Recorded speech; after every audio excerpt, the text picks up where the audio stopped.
네, 이제 3장부터 보겠습니다. 이제 전략적 자산 배분, 전략, 전술, 보험 이렇게 쭉 이제 공부를 할 텐데요. 매번 출제되는 파트라고 보시면 되겠습니다.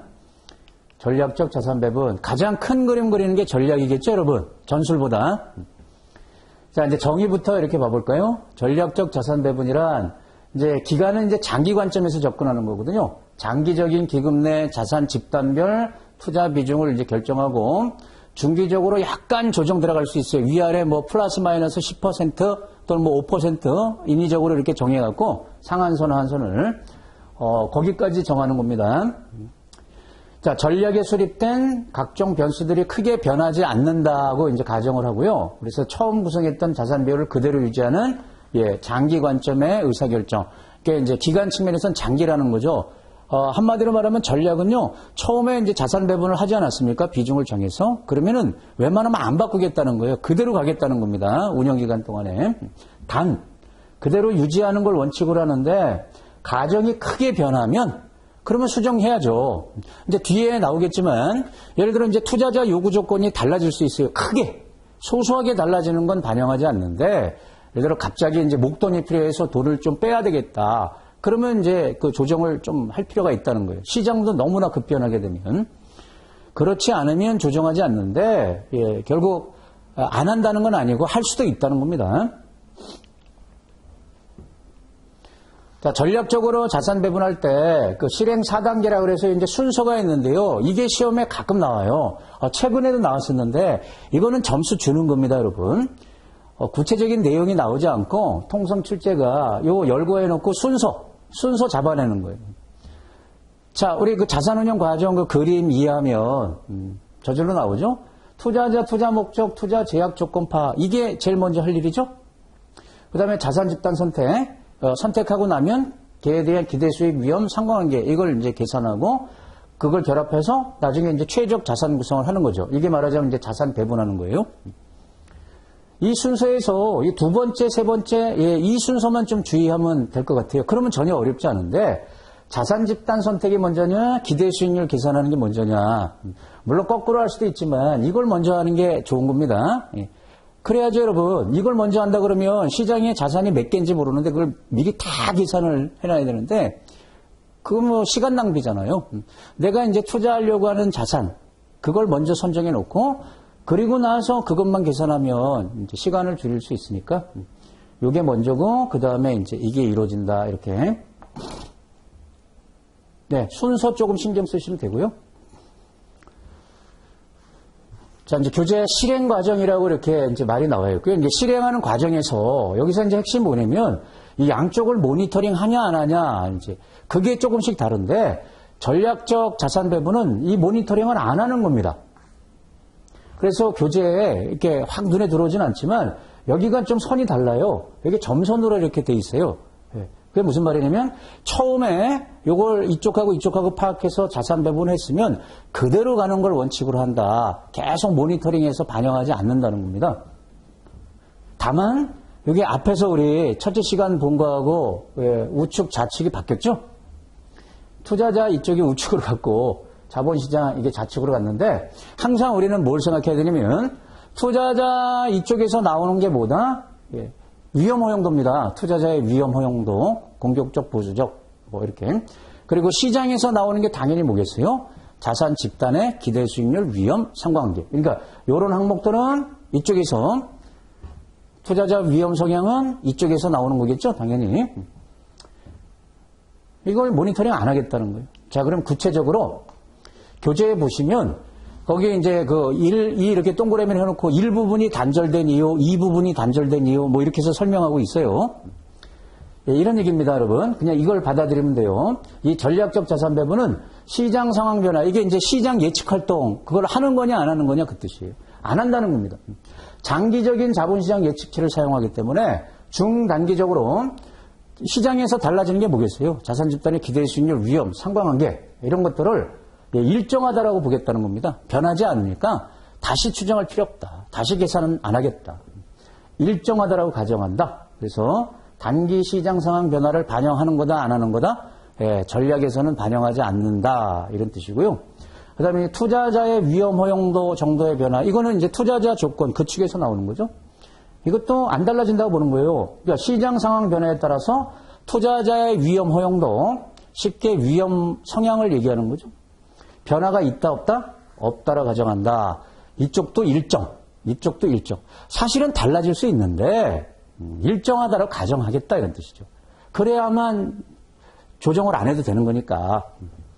둘 다 일정하다라고 보는 겁니다. 즉, 투자자의 위험 선호도가 단기적으로 변할 텐데 반영 안 하겠다.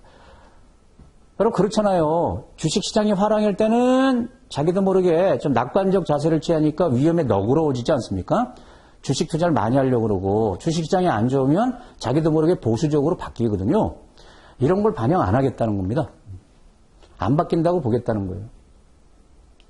됐죠?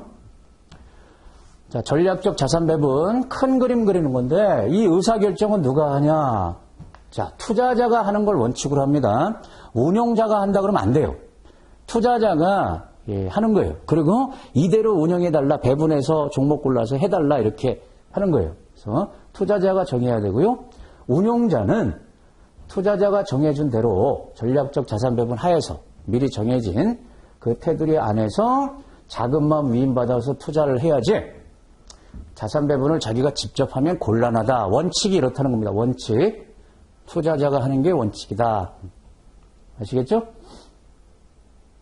그러니까 여기 투자자가 여러분 일부 개인 투자자 이렇게 연상하시면 안 돼요. 개인들은 잘 못하니까 전문가한테 맡기잖아요. 그러니까 전문가가 해주는데 여기 지금 뭐 대형 기금 운영하는 뭐 자산운용회사라든지 연기금 회사 이런 데를 말하는 거기 때문에 투자자가 걔네들이 설계도를 만들어주고 던진단 말이에요. 이렇게 운영해라.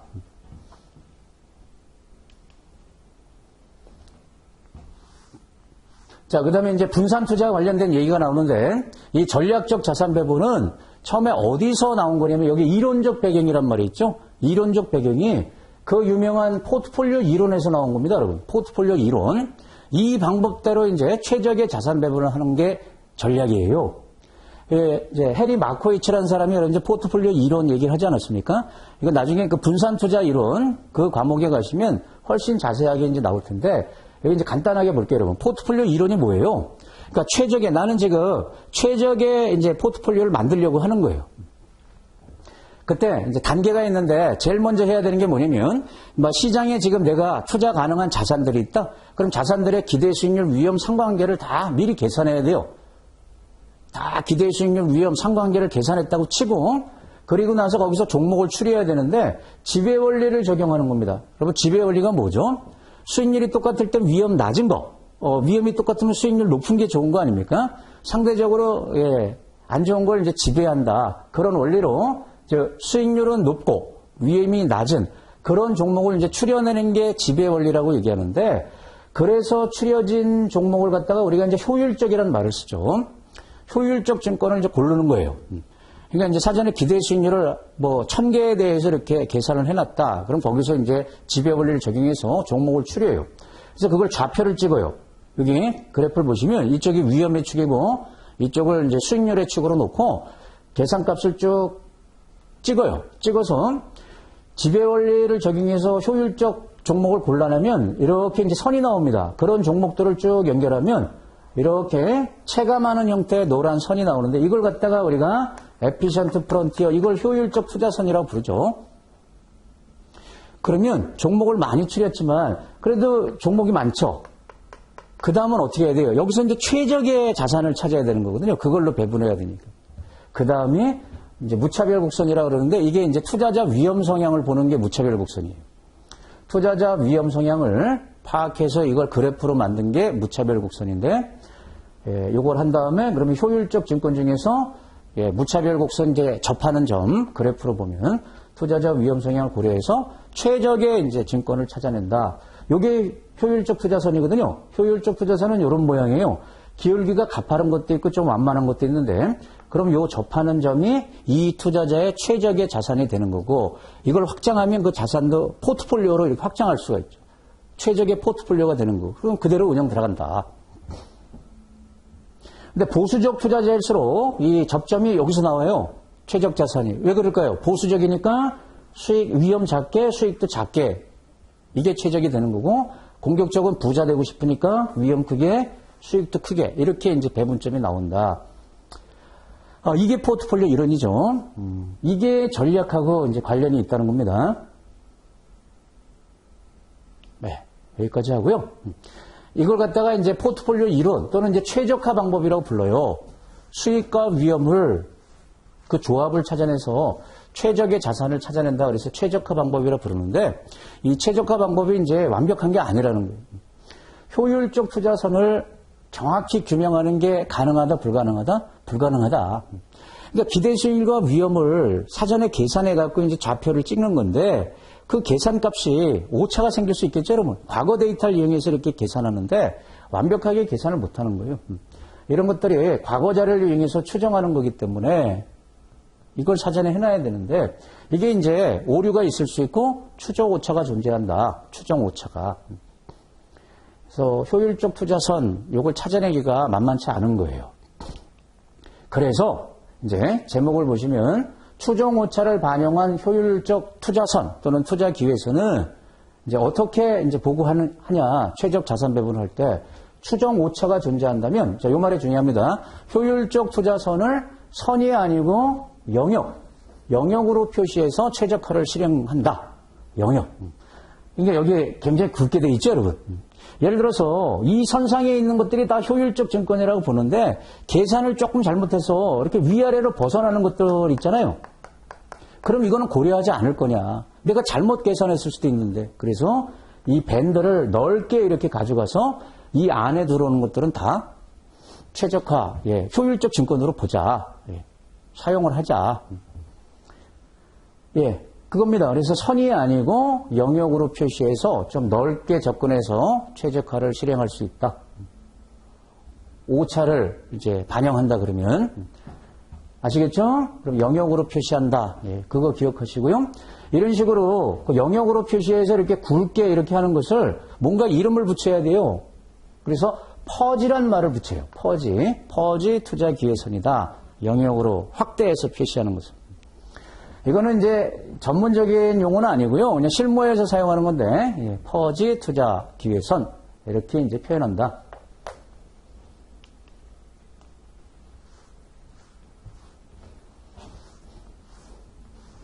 이것은 앞에서 이제 그림, 그 포트폴리오 이론에서 제가 그래프 이미 말씀드린 건데요.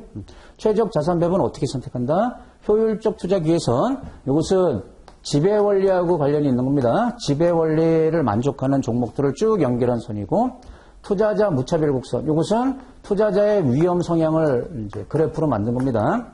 근데 이 두 개가 좌표가 똑같아요. X축이 위험의 축이고, Y축이 수익률의 축이에요. 이 두 개 접하는 점 있죠? 그 접점에서 최적 자산 배분을 하면 된다. 그 뜻이고요. 자, 무차별 곡선이 이제 설명이 되어 있는데, 이게 투자자 성향 보는 거라고 그랬죠? 무차별 곡선은 뭐다? 기대 수익률 한 단위를 증가시키기 위해서 투자자가 감당해야 될 위험의 정도. 그게 투자자마다 위험 성향에 따라 달라지기 때문에 그걸 이제 쭉 그래프 모양으로 이제 그려보는 거예요. 그게 무차별 곡선인데, 자, 교재에는 이런 말이 없지만 그냥 상식적으로 위험에 민감한 투자자일수록, 그러니까 보수적 투자자가 공격적 투자자보다 위험에 굉장히 민감할 거 아닙니까? 위험에 민감한 투자자일수록 기대 수익률 올라갈 때 적은 위험을 부담하려고 한단 말이에요. 뒤집으면 위험이 조금만 커져도 높은 수익을 바란다는 거죠. 위험을 키우는 만큼 높은 수익이 나와야 그 위험을 감수할 것이다. 감당할 것이다. 뒤집으면 기대 수익률 한 단위 증가에 따라서 적은 위험을 부담하려고 하기 때문에 이 기울기가 가파르게 나와요.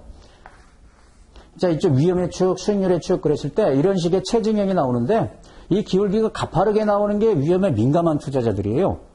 상대적으로 완만하게 나오는 게 덜 민감한 공격적 투자자. 왜 그러냐면 자, 이렇게 보면 자, 위험이 이렇게 커질 때 위험에 민감하기 때문에 더 높은 수익을 원한다는 거예요. 그렇지 않으면 그 자산에 투자를 안 해요.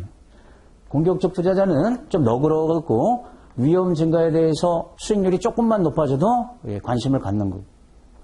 그래서 기울기가 가파를수록 보수적 성향을 갖고 있다. 그렇게 분석하는 거죠. 무차별 곡선은.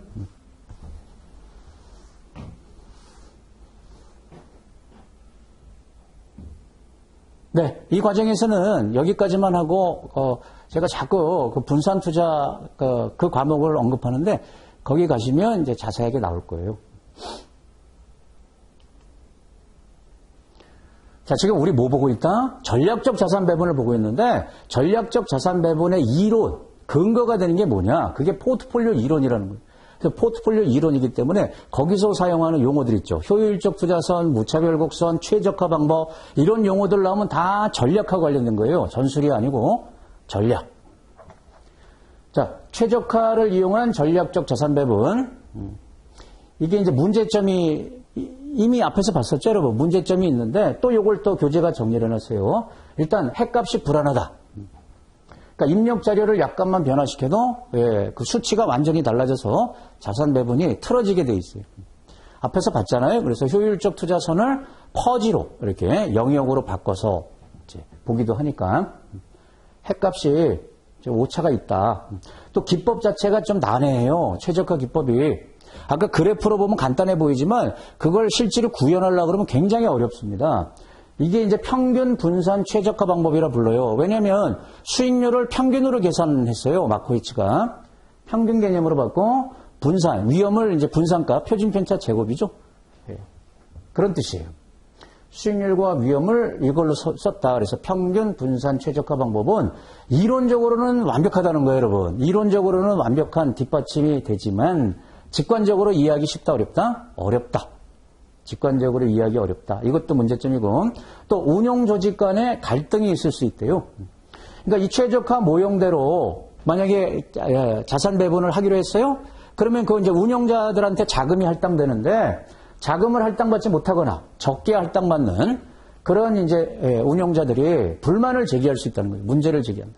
예를 들어서 나는 채권 운용자인데 이번에 이 방법대로 했더니 이 자금은 주식에 대부분 실고 채권에 실는 비중이 적게 나왔어요. 그러면 채권 운용자는 불만이 있을 수 있겠죠. 또는 반대도 가능한 거고. 이런 문제를 갖고 있는 게 이 방법이다.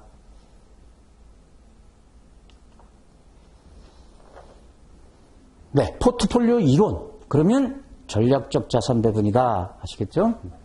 자, 여기 네 가지 실행 방법이 나와요. 전략적 자산 배분. 그러니까 자산 배분을 몇 대 몇으로 하는 거냐, 전략적으로. 그게 하나만 있는 게 아니고 네 가지가 있는데 별표 치겠습니다. 자, 좀 전에 포트폴리오 이론대로 하는 게 이겁니다. 위험수익 최적화법. 요 밑에 있죠?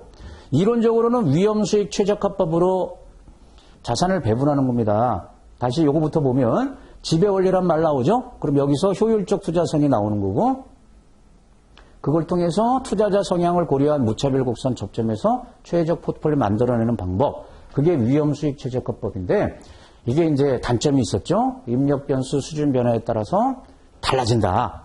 별로 안 달라진다가 아니고 확확 달라진다는 겁니다.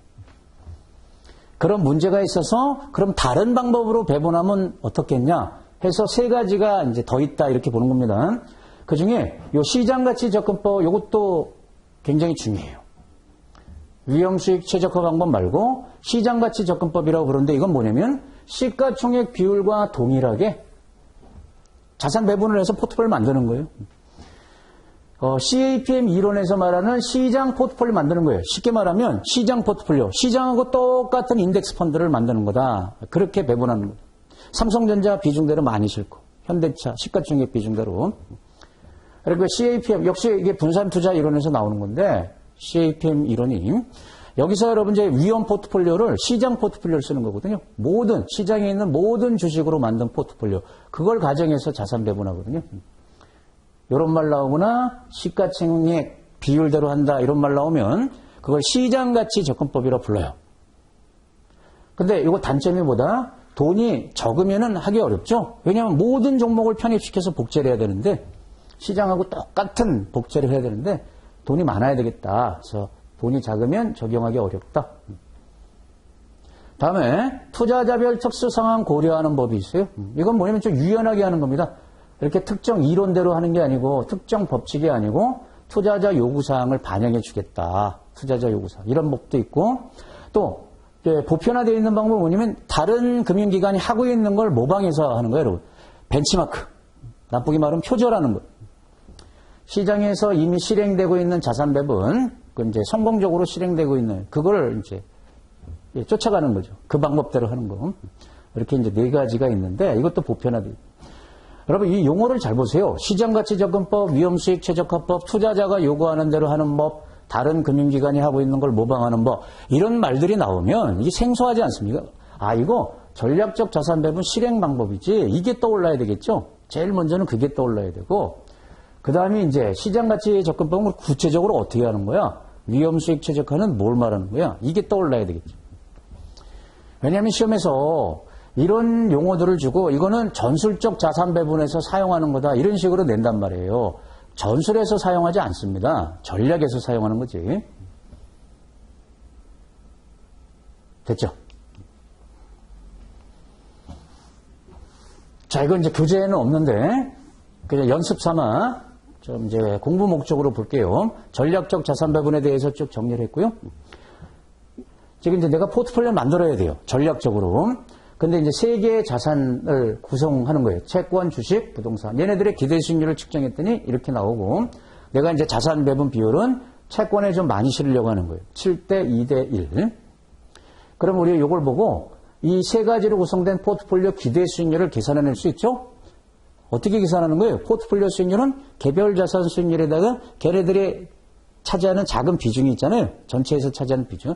그걸 곱해서 가중평균한다 그러죠? 간단해요. 지금 채권은 5% 기대하잖아요. 근데 가중치가 얼마예요? 70%니까 0.7 곱하고 10%는 0.2, 12% 부동산 많이 나오는데 10%만 실기로 했으니까 0.2. 그러면 6.7%의 기대 수익률. 이게 포트폴리오 기대 수익률이 되는 거죠. 이 세 자산으로 구성, 이런 비중으로 구성했을 때. 자, 그러면 이제 요걸 목표로 이제 운영 들어가는데 내가 지금 10조를 갖고 배분하는 거예요. 10조를 그러면 이 원칙대로 배분하면 되니까 채권에 7조, 주식에 2조, 부동산에 1조 이렇게 배분이 되겠죠. 그럼 이제 좀 지났어요. 기간이 지났는데 자산 가치가 떨어졌다. 그래서 9조가 됐다. 10조로 운영 들어가는데 9조가 됐으면 이제 10% 전체적으로 손실을 봤는데 그러면 이때 이제 만약에 재조정한다 그러면 전략적 자산 배분 비율을 그대로 이걸 조정하는 게 아니거든요. 그대로 이제 유지하는 중간에 이제 다시 재배분한다 그러면 7대 2대 1 이걸 그대로 이제 유지하는 게 전략이에요. 그러면 구조를 그렇게 다시 배분하는 거다. 구조를 갖고 7대 2대 1. 그럼 구조의 70%면 6.3, 1.8. 이 뭐 산수니까.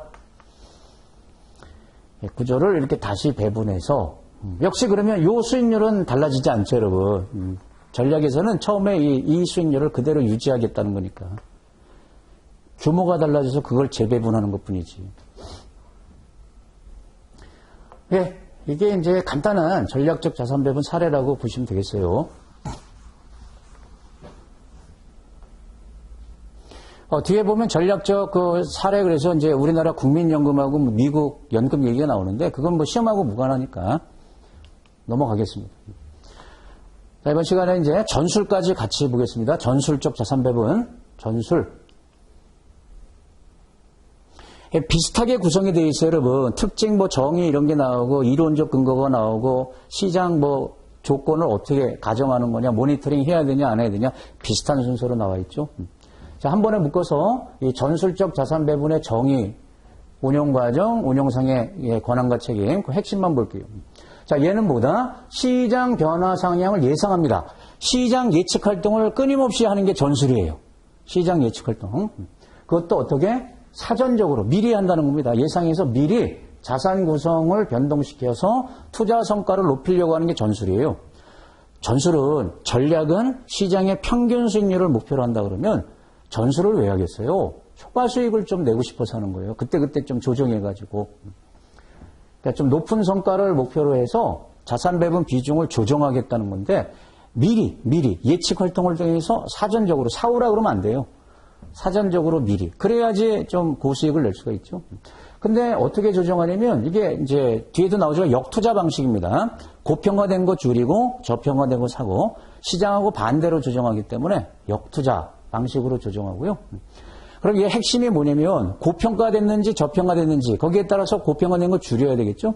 그래서 고평가 저평가를 판단해야 돼요. 자산에. 그래서 자산의 과대 과소평가 이거 판단하는 게 전술에서는 핵심이에요.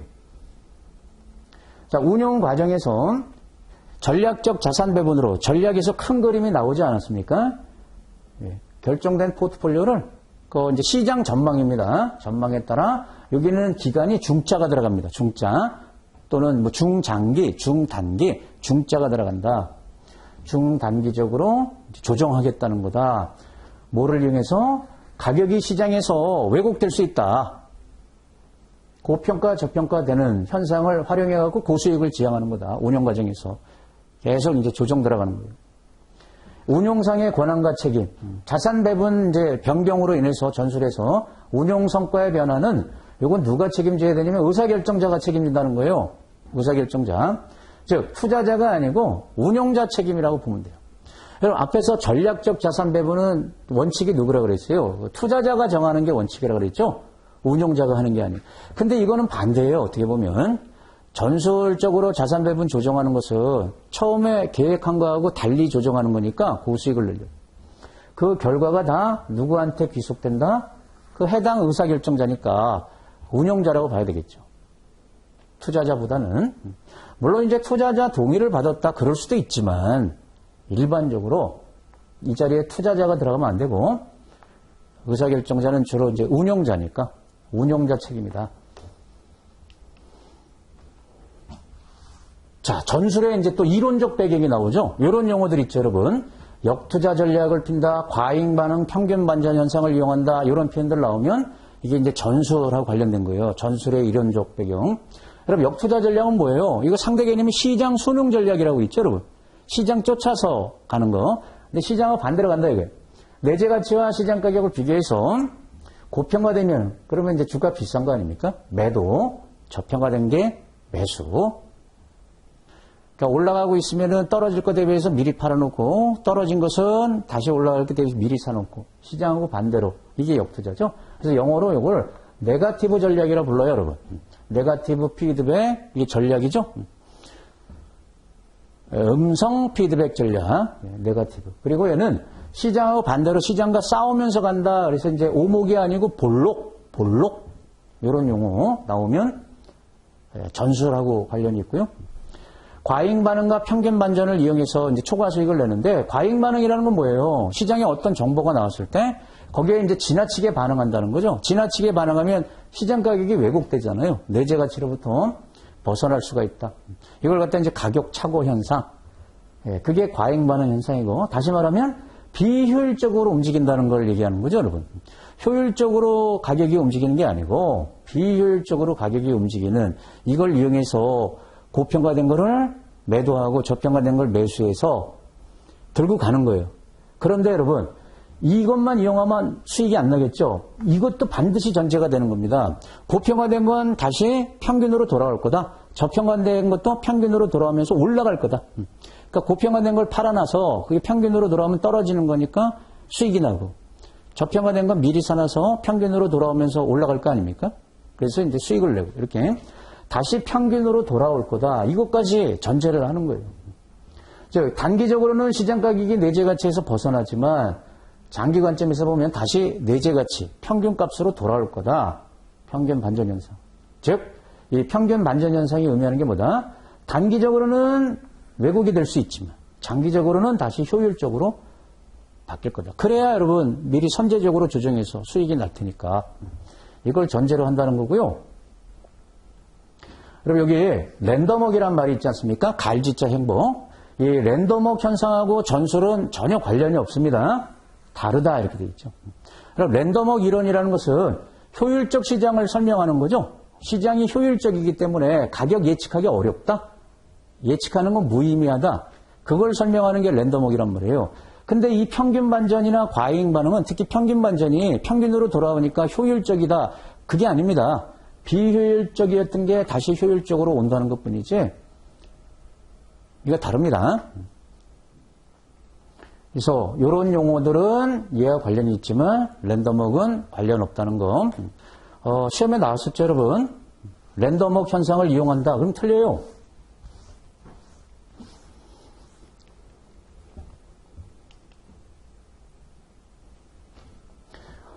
이 전술적 자산 배분 자금 운용자들이 이제 나중에 결과를 책임져야 된다고 그랬잖아요.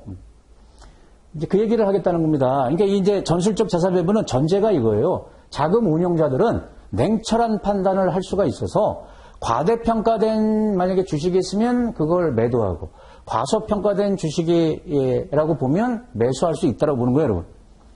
그러니까 이제 AI처럼 인공지능처럼 감정에 휩쓸리지 않고 이렇게 판단할 수 있다. 냉철하게. 그렇게 이제 전제를 하는데 사실은 그렇지 않다는 겁니다. 그 교재를 읽어보시면. 이 운용자들도 인간이기 때문에 그래요. 심리가 들어가서. 자, 이 전술은 시장하고 반대로 투자하는 거란 말이에요. 역투자 방식이잖아요.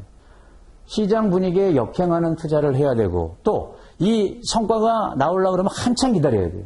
성공으로 판명되기까지는 오랜 기간이 걸려서 인내력이 필요하다. 그래서 현실적으로 이 역투자 전략을 운영자들이 꺼린단 말이에요. 평균만 하려고 그러지. 여러분 이제 이렇게 생각하면 되죠. 지금 한참 올라가고 있는 주식이 있는데 그걸 줄여놓겠다는 거예요. 그럼 투자자가 그걸 알았다 그러면 일단 동의하겠습니까? 더 올라갈지도 모르는데 그걸 미리 줄여? 그리고 지금 많이 떨어진 거를 사겠대요. 더 떨어질지도 모르는데. 시장하고 반대로 가니까 나중에 그 책임이 굉장히 커진다는 거예요. 그래서 성과가 나면 좋지만 성과가 안 나서 손실을 보게 되면 욕 들어먹기 딱 좋은 겁니다. 그래서 실제로는 하기 어렵다. 이걸 전제로 하지만 뭐 그런 얘기고. 어쨌든 얘는 시장하고 이제 역으로 제가 싸운다는 표현을 썼는데 이렇게 조정을 하다 보니까 거기에 수익률 곡선 이제 그래프가 나오는데 위로 볼 때 볼록한 수익률 곡선을 이제 가지게 된다. 볼록하다. 요 말 다시 한번 체크하고요. 이런 식으로 나오죠. 수익 그래프 추이가. 왜냐면 주가가 올라갈 때 수익이 이렇게 나지 않고 계속 줄여나가니까 많이 올라간 걸 줄여나가니까 이렇게 나오는 거예요. 그걸 볼록이라고 표현하는 거예요.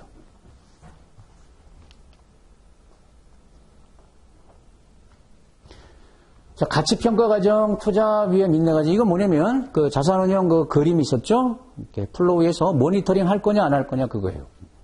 가치평가라는 건 이제 시장 측면을 얘기하는 겁니다. 자산 집단의 기대 수익률 위험 상관계. 이건 어디서 나온다? 시장 예측 활동을 통해서 나온다 그랬죠? 이거 계속 해야 된다는 겁니다. 계속. 시장 예측 활동. 이것들이 달라지는 걸 보고, 그래서 내재 가치에서 벗어나는 걸 보고, 고평가 저평가를 따져야 되니까, 이걸 다시 계속 계산해서 시장 예측 기능을 매우 강조하는 자산 배분. 이게 전술이라는 거예요. 반면에, 투자자 위험 허용도 측면을 얘기하는 거예요. 이거는 영향을 받지 않는다고 보는 거예요. 투자자 위험 허용도는 포트폴리오 실현 수익률 변화에 영향을 받는다 안 받는다? 받지 않는다라고 가정하겠다. 그러니까 시장 예측 활동을 통해서 고수익을 추구하는 거고요. 투자자 위험 성향을 반영하는 게 아니에요. 이거는 전략하고 똑같이 일정하다고 본다. 그래서 근데 투자자 성향은 달라지죠, 여러분. 실현 수익률이 높아지며 수익이 많이 났어요. 주식이 화랑이 돼서 그러면 낙관적 투자 자세를 가져서 위험에 너그러워지잖아요. 실현 수익률이 낮아지면 이제 지금 뭐 손해 났거나 그러면 위험 인내력이 이제 감소한다. 보수적으로 바뀐다는 거죠. 이런 특성을 반영하지 않는 거다. 그러니까 이런 말 하나하나가 여러분 시험 지문이라고 이렇게 가정하시면 되겠죠? 그럼 맞다 틀리다 이걸 이제 판단해야 되겠어요.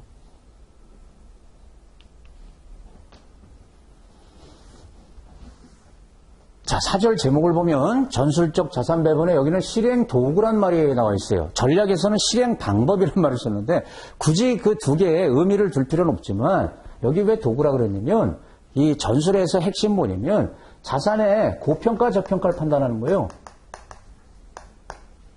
이 자산이 현재 고평가됐냐 저평가됐냐 시장 가격을 보고 다시 말하면 그럼 시장 가격을 보고 고평가 저평가를 판단하려고 하면 내재 가치를 계산해야 될 거 아니에요. 이 자산의 가치. 그러면 이걸 계산해야 고평가 저평가를 판단하니까 어떤 방법으로 이걸 적정 가치를 계산할 거냐. 그게 핵심이라는 거죠. 그래서 이제 그 툴이라는 거예요. 툴. 적정 가치 계산하는 툴. 가치평가 모형. 당연하겠죠, 여러분? 자산 이제 적정 가치를 계산하는 건 기본적 분석이 가치 분석하는 거 아닙니까? 기본적 분석. 뭐 배당, 이익, 현금으로 할인 모형. 또는 요인 모형 방식도 이제 가치평가에 활용하는데 이건 이제 일종의 이제 공식을 이용하는 거죠. 공식. CAPM 공식, LPT, 차익거래와 관련된 거고요. 뭐 회계 분석. 받아들이세요, 일단은. 일단 기술적 분석이 가치평가에 사용되냐 안 되냐, 고평가 저평가 사용되냐 안 되냐, 사용된다는 겁니다. 기술적 분석도 사용된다. 기본적만 사용되는 게 아니고. 예를 들면 여러분 이제 차트를 볼 때 특히 이제 추세 분석이나 이격도 분석 같은 거, 이격도라는 게 이런 거 아닙니까? 이동평균이 이렇게 차트를 봤더니 되는데 주가가 지금 여기 있어요. 굉장히 이게 이제 이격이 심하다 이렇게 얘기하지 않습니까? 이게 고평가된 거죠. 주가가 이 밑에 있으면 저평가된 거고. 이런 식으로 차트에서도 확인을 할 수가 있다. 고평가, 저평가를 확인할 수 있다는 겁니다. 그 다음에 포뮬러 플랜이라는 게 있는데 이거는 뭐냐면 이 전술적 자산 배분하고 유사하게 역투자 방식으로 비중을 조절하는 게 포뮬러 플랜이에요. 그래서 이 포뮬러 플랜 그러면 전술하고 닮아 있는 겁니다. 운영 방식이. 이 포뮬러란 말이 여러분 이제 사전적 의미로 보면 뭐 공식 이런 뜻이에요. 그러니까 사전에 어떤 공식을 만들어 놓고 배분 비율을 만들어 놓고 그대로 이제 공식대로 기계적으로 조정하는 거거든요. 막연하게 이런 말이 나와 있죠. 막연하게 시장과 여기 핵심은 이거죠. 반대 방향으로 투자해서 고수익을 지향한다 뭐 이렇게 돼 있는데 반대 방향. 즉 주가가 하락할 때 사고요. 주가가 올라가면 팔고요. 반대로 이렇게 조정해가지고 좀 고수익 또는 손실을 줄일 수가 있어요. 근데 요 조정하는 비율이 금액을 일정하게 유지하는 방법도 있고 퍼센트를 일정하게 유지하는 방법도 있다. 포뮬러 플랜이라고 불러요. 자, 포뮬러 플랜에 대해서 간단하게 사례를 보겠습니다. 그리고 얘가 갖고 있는 효과를 볼게요, 여러분. 반대로 조정하는데 자, 예를 들어서 주식과 채권에다가 배분을 5대5로 이렇게 비율로 이제 5대5를 유지하는 포뮬러 플랜을 이제 실행하려고 한다. 그리고 이제 3개월마다 조정하겠대요. 자, 처음에 초기 자금이 1,000만 원이었어요. 그러면 이 비율을 5대5로 배분한다고 그랬으니까 주식에 500만 원, 채권에 500만 원 이렇게 이제 배분이 됐겠죠. 자, 3개월이 지났다. 이제 1분기 성과를 봤더니 주식이 11% 수익이 났다. 채권은 1% 수익이 났다. 그러면 1분기 수익률은 12%가 아니잖아요. 가중치를 줘야 되니까 그 절반 되겠죠. 11%의 전체 자금의 이 포트폴리오 수익률을 계산할 때 가중치 0.5, 1%에 0.5, 그럼 6% 이제 수익이 달성됐어요. 그러면 1,000만 원에서 6% 수익이 났으니까 1,060만 원. 늘었죠? 1,060만 원. 그럼 실제로 지금 이렇게 된 거예요, 여러분. 1분기 후에 봤더니 주식에서 11% 수익 났으면 500만 원이 555만 원 된 거잖아요. 채권은 1% 수익이 났으니까 500만 원이 505만 원. 이 틀어졌잖아요. 일정하게 유지해야 되는데 지금 틀어졌죠? 그럼 이걸 다시 이렇게 맞춰야 될 거 아닙니까? 그게 포뮬러 플랜이에요. 자, 이제 연결해서 그럼 이제 2분기 초에 2분기 운용 들어가기 전에 다시 이걸 마치겠다. 그럼 그림으로 보면 전체 1,060만 원이니까 1,060만 원을 2등분하면 530만 원인가요? 그럼 주식에 530, 채권에 530. 어떻게? 주식을 줄이는 거잖아요. 55만 원을 30만 원으로 줄이고 그 줄인 25만 원을 채권을 사서 다시 맞추는 거예요. 이게 역투자죠. 지금 늘어난 거. 수익 많이 난 걸 줄이고 수익이 덜 난 걸 늘리고 이렇게 조정한다는 거죠. 똑같이 530만 원씩 유지해야 되니까 주식을 일부 처분해서 자, 그리고 나서 이제 2분기 또 결과를 봤더니 주식이 손해를 많이 봤네요. 13% 손해를 받고 채권은 1% 이익 봤다. 그러면 2분기 포트폴리오 전체 수익률은 이렇게 역시 가중치 절반씩 줘서 계산하면 마이너스 6%. 그러면 총 자산 규모가 이렇게 이제 달라지는 거다. 이렇게 배분했을 때 지금 이제 주식이 많이 하락했으니까 손해가 컸고 채권은 이렇게 남은 겁니다. 이렇게 계산하면 나오니까. 그러면 이걸 또 다시 이렇게 요걸 줄여갖고 이렇게 맞출 거 아닙니까? 이게 포뮬러 플랜이라는 거예요. 주기적으로 이런 식으로 무조건 기계적으로 조정한다는 거예요. 뭐 예측 이게 아니고. 그런데 여러분 이 포뮬러 플랜이 지금 이 상황에서 보면 결과적으로 어떤 효과가 나와요? 만약에 지금 앞에서 1분기 성과가 이렇게 나온 거 아닙니까? 이걸 그대로 가져갔다 그러면 2분기 때 주가가 많이 빠졌을 거 아닙니까? 그러면 주식에서 손해가 더 났을 거예요. 555만 원에 13% 손해를 본 거니까. 근데 미리 줄여놔갖고 손실이 작아지는 거예요. 손실이 작아지는. 이런 효과가 나온다는 거예요. 그러니까 막연하게 했지만 주가가 떨어질 때 손실을 줄이는 효과도 포뮬러 플랜이 볼 수 있다. 결과적으로. 네. 이게 전술처럼 이제 시장하고 반대로 주정한다 그래서 전술적 자산 배분에서 이제 소개가 된 거고요. 되셨죠? 자, 이제 전술 마지막 부분에 보면 이제 운용 조직 구조, 뭐 자금 운용자의 위험 선호도 가치 평가면 간단하게 운용 조직 구조를 보면 핵심이 여기에 분리 운영한다. 한 사람이 다 하지 않는다. 권한과 책임을 명확히 하기 위해서 자산 배분 결정, 증권 선택 결정을 분리한다. 이미 앞에서 봤었죠. 자산 운영할 때 이게 분리한다 그랬잖아요. 특히 전술은요. 그 조정하는 그 책임을 누가 진다 그랬어요? 의사결정자가 책임진단 말이에요. 쉽게 말하면 운용자가. 그러면 잘했다 못했다에 따라서 자기가 책임을 져야 되니까 너무나 위험 부담이 커요. 그러면 이 역할 분담을 할 수밖에 없겠죠. 한 사람이 책임을 다 떠안기는 어려우니까. 뭐 그렇게 보시고 자금 운용자의 위험 선호도 운용자, 펀드 매니저 시장이 올라가고 떨어지고 그 운용자의 위험 선호도 바뀐다 안 바뀐다? 예, 동일하게 유지한다라고 이렇게 이제 봐야 됩니다. 왜냐하면 이 전제 조건이 뭐였어요?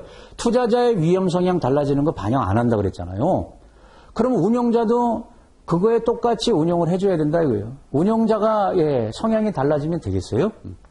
안 달라질 거라고 이렇게 보겠다는 겁니다. 현실하고 차이가 있죠. 현실적으로는 달라질 수 있죠. 운용자도 사람이기 때문에. 안 달라진다라고 가정하겠다. 달라져서는 안 된다. 이런 뜻입니다. 자, 세 번째. 가치평가 모형이 필요하다. 이런 뜻인데, 자, 시장 하락기에 저평가를 판단해서 매수. 그러니까 하락기에 떨어지는 것을 미리 사고, 많이 올라가는 것을 고평가를 판단해서 미리 팔고, 이걸 해야 된단 말이에요. 근데 여러분, 어떤 자산이 고평가됐다, 저평가됐다를 명확히 할 수 있냐. 이게 굉장히 주관적인 겁니다. 주관적인 거 아니겠어요? 뭐 어떤 스포츠 선수 연봉이 이렇게 기사에 떴는데 어떤 사람은 이 사람 실력이 그 정도 안 되는데 이 정도 연봉을 받아도 되는 거야? 어떤 사람은 충분히 그 정도는 받을 수 있지. 이렇게 사람마다 제각각이란 말이에요. 거기 거품 있는 거 아니야? 뭐 이렇게. 그러니까 자산의 고평가 저평가도 똑같아요. 여러분 이게 주관적으로 느낌이 달라요. 그래서 주관적 판단의 한계를 극복하기 위해서 이 가치평가 모형을 반드시 사용해라 이런 뜻입니다. 앞서 기본적 분석이라든지 예, 또 요인 모형 방식 이렇게 좀 이론적으로 가치를 계산하는 거 그게 굉장히 중요하다. 그러면 주관적 판단을 하면 안 되냐? 아닙니다, 여러분. 분석이라는 것은 큰 틀에서 보면 다 주관적인 거예요. 그래서 결론이 이거예요. 사실은 가치평가 모형하고 주관적 판단을 병행하는 게 그래서 고평가 저평가를 따져야지 예, 무조건 하나만 사용하는 건 아닙니다. 근데 우리 교재는 주관적으로 하는 게 일반적인데 그게 이제 한계가 있으니까 가치평가 모형을 예, 사용하는 게 좋다. 결국은 병행해라. 이렇게 이해하시면 되겠어요. 네. 이번 시간에는 전략하고 전술을 이렇게 비교해 가면서 이제 공부를 했습니다. 네. 시험에 반드시 나오니까 꼭 챙겨놔야 되겠어요. 여기까지 하겠습니다.